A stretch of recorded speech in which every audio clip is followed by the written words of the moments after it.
Hey everyone, Charlie here, and welcome back to One Cup of Japan. This is the show where we have a conversation over something good that soothes you. Today we are drinking Oni Lemon. This is a 9% lemon sour. I like it because it has the word Oni in it, and I've been reading too much Kimetsu no Yaiba recently, and so when I hear the word Oni, I get a little bit excited. Anyhow, welcome back to the channel. I want to apologize a little bit because the video production has been a little bit off. Firstly, because we had some trouble with corrupted files, and then we had trouble with the internet, and we had to replace like we don't really have like wired internet. We have like this mobile router kind of thing that you can just put it down and you'll have internet basically anywhere you go, but that was broken. It took us almost a week to get it replaced, partly because of I think what's going on. It's hard for them to get things shipped immediately to like the mobile carrier shop. Doing really well speaking, but anyhow, we should be back on schedule now. So yeah, I want to talk about a couple things today. Actually, just two things, I guess. But one thing I want to ask you guys about is about art. One thing that's been fun to do during this whole lockdown situation is to try and support, is to try and actually improve the place that we're spending all of our time in, even just a little bit. So that's meant like little things, like not too long ago we bought a Switch and we've been playing like Animal Crossing right now. Actually, my partner is sitting a meter from me that way, not because we're social distancing in the apartment, but because she doesn't want to be in the video, but she's playing Animal Crossing now. And as you can see behind me here, I bought some posters that I really like, that I think really kind of add a little bit to this area where we shoot videos, and also there's some other places in the house where we're putting out some art. But it's been really cool to like kind of do that, I guess, now that it seems like we have some time to think about those kind of things. And it's been really cool because I feel like that's allowed me to support some like artists, which is really cool in some small way, right? Like this is digital art, and of course my purchases are limited to things that like I can buy and download and then print for myself. But yeah, it's been really cool to try and support some artists, and also like improve like our living environment. I just said like many times. So anyway, what I wanted to get to is, if you know any artists out there, I know some of you are artists, but if you know any artists who are on, for example, on Etsy or something like that, any platforms like that, whose art you really like, it doesn't have to be like all of these are based on some kind of like existing property, like Disney movies or just movies I like in general, or games that I really like this one behind me here. It can be anything. It can be completely original art. That's fine too, but just tell me about it down in the comments down below, or let me know on Twitter at Youre Jr. Now let's dive into the main topic, I guess, for today. It's been, I guess now for us, since we started doing the whole not social distancing, self-isolation kind of thing, it's been about 8 weeks, I think, almost 2 months, since we were like, okay, well, we should probably start staying inside more and that kind of thing. And then of course, maybe over the last 4 to 6 weeks or so, we've been doing it really earnestly kind of thing. And one of the really good things about this is that, of course, perhaps even maybe one of the only good things about this is that it allows you to focus on some other things, right? It's really cool to focus on some other things that maybe, I talked about it before in another One Cuppa when we went over to the shrine, but where like completely lost my train of thought. But like, how like you kind of let things get in the way that necessarily shouldn't get in the way of things that you want to do or things that you should do and all that kind of thing. And so it's been really cool, is like focusing on different things. Like I've started studying French again, kind of seriously, and I've had a little bit of passion come back to go to France. And actually, I really want to get back to like Montreal and Quebec when I get back to the States at some point, because it's not so far from where I live, Quebec and Montreal and stuff like that. So I really want to get back up there. I really want to get back to different places in Canada, and of course I really would love to go and see Paris at some point. So that's been something I'm doing. But I think what it's made me realize, this sort of thing, is that is actually how little effort I think I was giving to pursuing a lot of these different things, because I think what's happened is maybe the first, I don't know, 3 weeks or 4 weeks of doing this whole social isolation thing was, of course, a lot of free time increased, but we had like Animal Crossing come out around the same time that, you know, things were starting to shit was starting to hit the fan in kind of a serious manner here. And then of course, like, PlayStation released like all of the Uncharted games that were on the PS3, like the Nathan Drake collection, for free, and then Journey came out for free too. I had Journey, but anyway, so I downloaded Uncharted, the Nathan Drake collection too, and that sort of distracted me. But then eventually I kind of got sick of, you know, I still really enjoy playing Animal Crossing, it's really great. But then I guess in general I just got sick of playing games because they were taking up so much of my time, and that's all I was doing there for a little while. And then I was like, okay, well, what do I do with this time? And it's like, well, why don't I study French more? Why don't I study Japanese more? Why don't I get back into exercise now that my body can take it again, kind of thing. And it's been really cool, you know, it's been cool. It's been tiring at times, and it's been, like, my body hurts in ways that hasn't hurt before. Well, before it has, but in quite a long time. And I talked about before how difficult it is to face the fact that you've sort of lost a lot of progress. And that's especially true, I don't know when I started saying progress instead of progress. But anyway, I've been noticing that, especially when I've been running and feeling like my lungs just want to like pop out of my chest and die, kind of thing. But once I got sick of all that stuff that didn't really matter, that wasn't really having like any sort of, how can I say? It has a, like, games and stuff like that, I think they play an important emotional role, because I think it's important to shut your brain off and just kind of chill out and all that kind of thing. But there's no sort of benefit, I think, unless I'm going to be an esports player, of putting a lot of time. But there's no like future benefit of playing a lot of games, kind of thing, right? So once I got tired of all that, you know, and I started putting time into things that could actually have some kind of benefit, even if that just means I can travel someplace more easily, that kind of thing. It's like, okay, well, holy crap, did I always have all this time? And the answer, of course, is yes, right? The answer, of course, is yes, but it's just like being in this kind of situation where something that was your escape became boring because that's all you could do, this being video games, of course. Reading, I don't know why, I never get tired of reading, so I'm just reading as much as I always do, but video games are a different thing for some reason. You know, and those things, once you get tired of them, it's like, okay, well, look at how much time I have, and look at how productive I'm being, and look at how much better I feel because I have this sense of accomplishment and all that kind of thing, you know?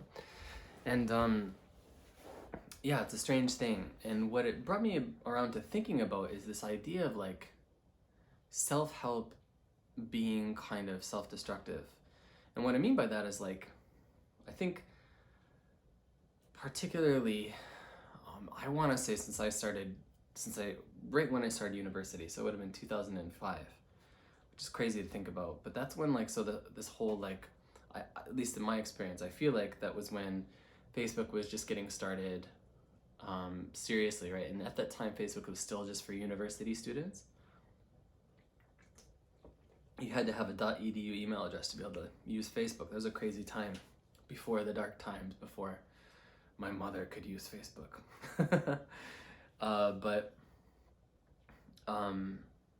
Yeah, you know, what am I trying to say?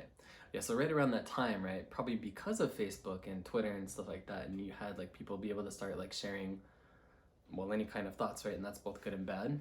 And one of the things that started being shared a lot was this idea of like, okay, well, you're enough, you're doing enough. Don't let anybody ever make you feel like you're not doing enough, right?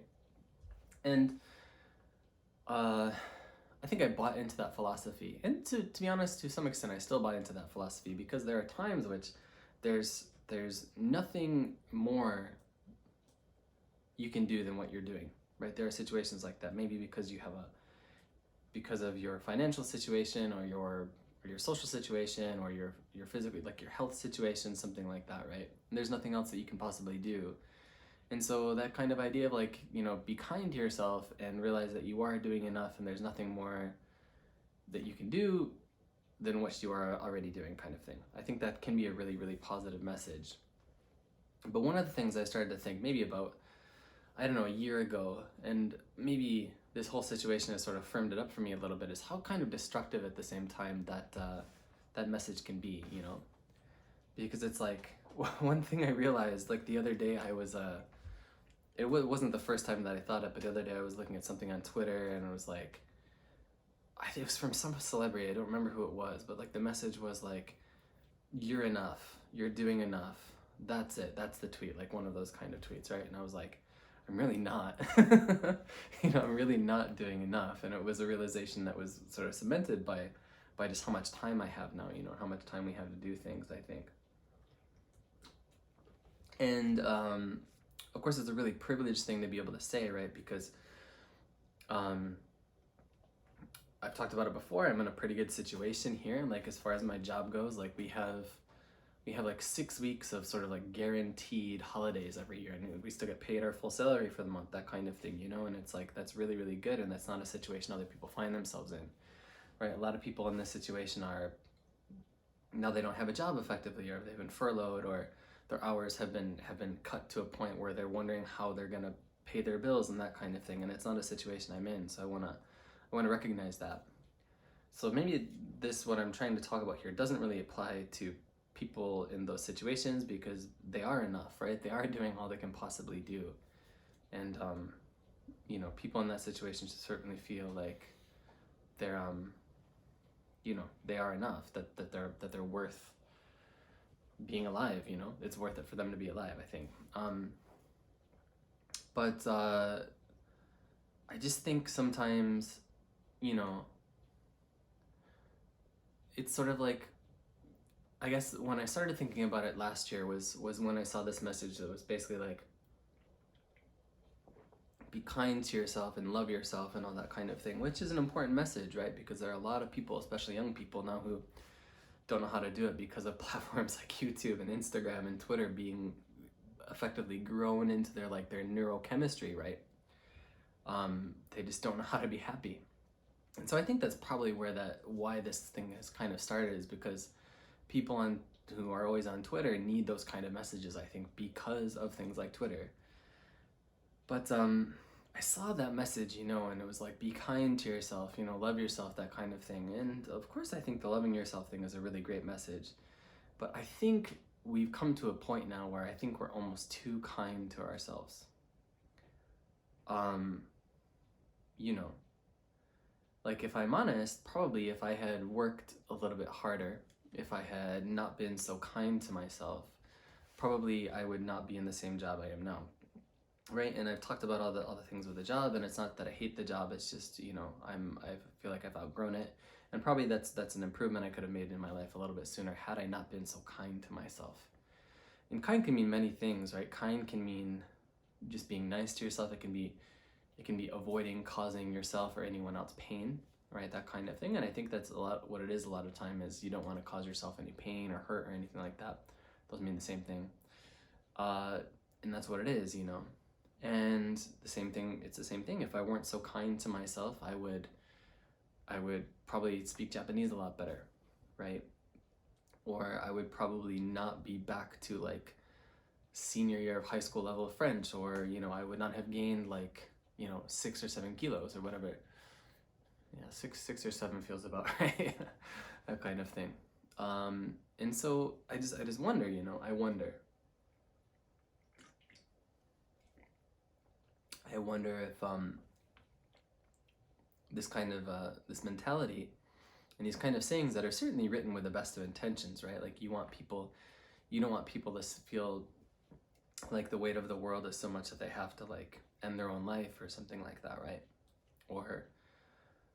Or maybe not that worst case scenario, but something that can be really, really bad, right? We've talked about before, like depression. You don't want somebody to have their depression activated because they feel like they're not doing anything with themselves, even though they are doing a lot.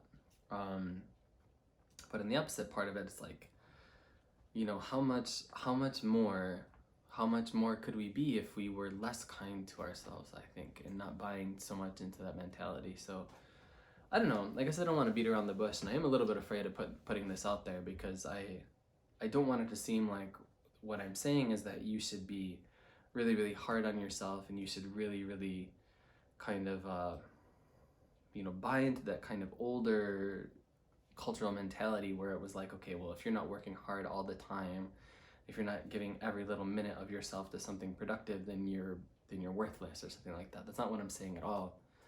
But I think there's as much as there's a problem with that sort of like being slaves to this idea of like a productivity culture, I think it's equally problematic to be enslaved to this idea of, excuse me, of being kind, So anyway, I don't know. I of course I'd really like to hear from you guys about this idea. Do you think it's entirely a positive thing, this whole like this culture of, oh, be kind and love yourself and realize that you're doing enough and all that kind of thing, or are you more like in line with my idea that maybe we need to kind of roll it back at times? I don't know. But I just think, I don't know, like even thinking about it now as these new ideas that are coming up as I'm talking to you about it, it's like I can remember so many times that I was this close to finishing a book and I hit like a point. Maybe it wasn't a book as much as like a short story or an anthology or something like that. And I was just like, okay, well, this hurts me to do it, right? I'm so tired. I'm just so tired of polishing it and editing, and those both mean the same thing, and sitting down and having to take time out of my day to do it. And then this thought of, oh, well, maybe I should be kinder to myself and just, give myself a break and all that kind of thing. When the better answer would have been for me to be unkind, so to speak, and be hard on myself and get it done. And then who knows where I'd be now, So anyway, that's as much as I want to say about it now, but I'd love to hear your thoughts on this. Like, what do you think? Sorry, my partner is like dancing over there, and I don't know how to react. But yeah, I'd love to hear your thoughts about this, guys, down in the comments down below. If you're interested, please follow me on Twitter at @CHaywardJr, or you can get at me on Instagram using the same handle. I'm happy to say that Patreon is still alive and well. We've just gained a new patron as of this morning. I'm really, really happy to say. And yeah, I'm glad that I have this outlet. I'm glad you guys are all around during this kind of unusual time, a time that is kind of a dark time for many, many people. And I hope at the very least that this channel, these videos, can be some kind of release for you in the same way that they are for me. So on that note, let's finish our cuppa, our canna.